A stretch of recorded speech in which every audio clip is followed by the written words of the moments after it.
याकूब ने रहम ही में अपने भाई की एड़ी पकड़ी। हाँ, अपनी तवानाई के अयाम में उसने खुदा से कुश्ती लड़ी, उसने फरिश्ता से कुश्ती लड़ी और गालिब रहा। होसिया 12 बाब उसकी 3 और 4 आयत में यह लिखा है। ये एक ऐसा शख्स है जो रेसलिंग करता है, लेकिन इसकी रेसलिंग ईमान की है। होसिया कहता है पहले अपने भाई की एड़ी पकड़ता है रहम में और तवानाई में खुदा के साथ रेसलिंग करता है। ये पैदाइश की किताब के 32वें बाब में तफसील के साथ इसका जिक्र है। पैदाइश की किताब उसके 32वां बाब कहता है कि पो फटने के वक्त तक वो एक शख्स के साथ कुश्ती लड़ता रहा। जब उस शख्स ने देखा कि वो गालिब नहीं होता तो उसने रान को अंदर की तरफ खींच दिया। खुदा इसके साथ क्यों कुश्ती लड़ रहा था? बाइबल कह रही है एक शख्स यानी खुदा याकूब के साथ कुश्ती लड़ रहा था। जब हम इस वाकया को तफसीलन पढ़ते हैं तो ये कुश्ती ऐसी नहीं है कि ये मार रहा है और खुदा इसे मार रहा है, बल्कि कुश्ती ऐसी है याकूब ने उसे पकड़ा हुआ है, वो उसे जाने नहीं दे रहा। वो शख्स यानी खुदा कहता है मुझे जाने दे और याकूब कहता है मैं तुझे जाने नहीं दूंगा। याकूब ने कहा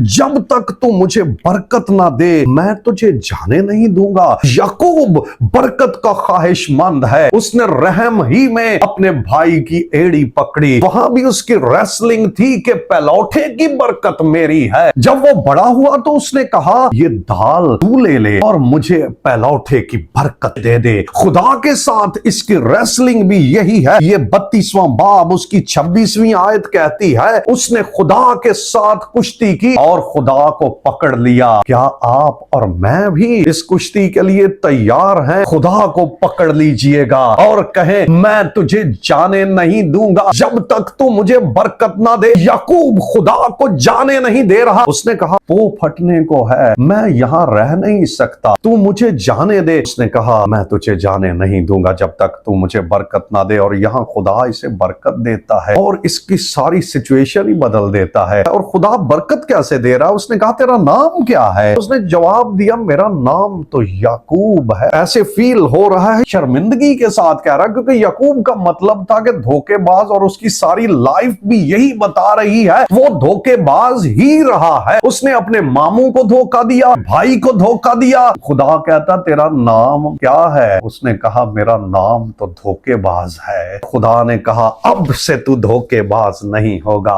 अब से तू शहजादा बन जाएगा। तेरा नाम आगे को याकूब यानी धोखेबाज नहीं होगा बल्कि इस्राएल होगा, क्योंकि तूने खुदा और आदमियों के साथ जोर आजमाई की और गालिब रहा। खुदा एक बंदे की गवाही दे रहा है, तूने खुदा और आदमियों के साथ जोर आजमाई की और तू गालिब रहा। आदमियों के साथ भी पीछे जोर आजमाई करके गालिब ही है। फिर खुदा के साथ भी उसने कहा तूने जोर आजमाई की तो तू फिर भी गालिब है। खुदा के साथ मैं और आप भी जोर आजमाई कर सकते हैं। अगर तैयार हैं तो आज का दिन ही है, शुरू कीजिए इस जोर आजमाई को। कहिए मैं तुझे जाने नहीं दूंगा जब तक तू मुझे बरकत ना दे। उसने कहा मैं तेरा नाम बदल देता हूं, तुझे शहजादा बना देता हूं, मैं तेरी सिचुएशन को बदल दूंगा। तब याकूब ने उससे कहा मैं तेरी मिन्नत करता हूं कि तू मुझे भी अपना नाम बता दे। याकूब उससे नाम पूछता है। उसने कहा तू मेरा नाम क्यों पूछता है? उसने उस जगह का नाम फिनीएल रखा, यानी ये कि मैंने खुदा को रूबरू देखा और मेरी जान बची रही। हमारे लिए भी ये अपॉर्चुनिटी यीशु ने मुहैया की। खुदा को कभी किसी ने नहीं देखा, यूहन्ना 1 बाब कहता है, लेकिन बेटा जो बाप की गोद में है उसी ने जाहिर किया। खुदावन आपको बड़ी बरकत दे।